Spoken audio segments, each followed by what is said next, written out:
Hi, I'm Steve West. I'm here with my good friend and co-owner of Fragrances Galore, Emmanuel Pepe.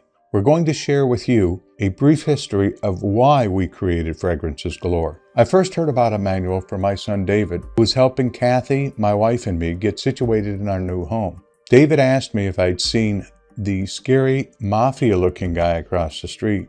Sure enough, the next day, I saw Emmanuel smoking a cigar. And I have to admit, he did look somewhat like a scary mafia guy. However, being a cigar smoker myself, I decided to at least say hello. What I found was an extremely bright, caring, and humorous gentle giant. We hit it off right away. We both like cigars, good wine, good food, and plenty of laughter. We also found plenty of differences as well. Emmanuel, for example, was born in Italy and speaks 5 different languages. On the other hand, was born in Wisconsin and can only speak English. I'm a graduate of Notre Dame and spent 7 years in the Navy as a Supply Corps officer. That's the business side of the United States military. Emmanuel was educated in Europe and can cook the best Italian food I've ever had the pleasure of tasting. He's also a self-taught computer whiz and can make the computer do things I couldn't even dream of. I'm surprised he hasn't figured out how to make pizza on it yet. And unlike me, who has to have a place for everything, Emmanuel works with this huge mound of clutter surrounding him, but can put his hand on any document in an instant. What has really cemented our friendship is that we respect each other's talents and share a common outlook on life and business. Life should be enjoyed to the fullest, surrounded by those you care about, and we should give back to those in need. That your business shouldn't be a daily grind, but a place where you feel comfortable and have some fun. One particular weekend, Kathy, Larry, Emmanuel, and I were talking about the frustrations of working for corporate America.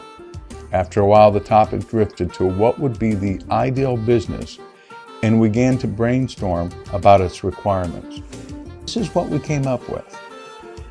Business that has flexible working hours. A business can be worked from home. Honest work, no scams. Minimum overhead, no storefronts, no inventory. Minimal paperwork. Business with minimal or no employees. A business that would provide long-term financial support.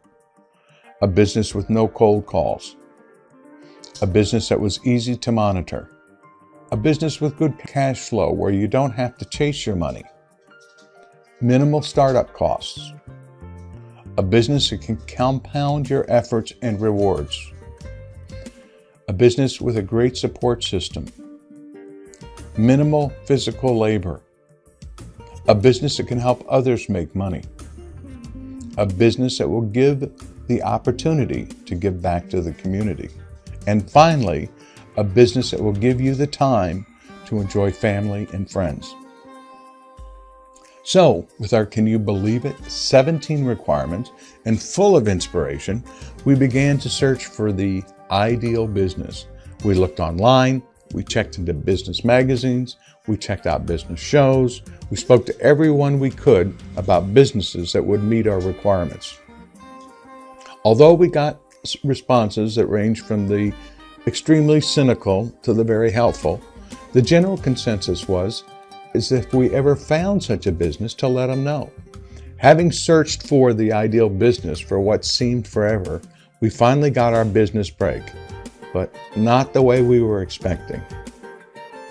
We spoke with our friend Andy, who basically told us we are wasting our time, we'd never find a business to meet our requirements, and moreover, for all the energy we spent trying to find the ideal business, we could have started our own by now. It's amazing where inspiration can come from. We began to see the wisdom of what Andy had said and concentrated on creating our own business that would meet our 17 requirements. We knew we would need a great product that, when sold in a typical corporate structure, had a high markup and overhead. A product that would be marketed in a totally different manner using a real grassroots approach. We examined products such as food, clothing, and electronics, but excluded each one for one reason or another because they couldn't fit our requirements. Eventually, we went back to products that we were familiar with. Emmanuel had spent a good amount of time in the cosmetics industry while in Europe. So we began to look at that industry. That's when we started to work on the 100% perfume oils concept and created Fragrances Galore. Emmanuel can speak a good English, but he needs some work on the spelling side.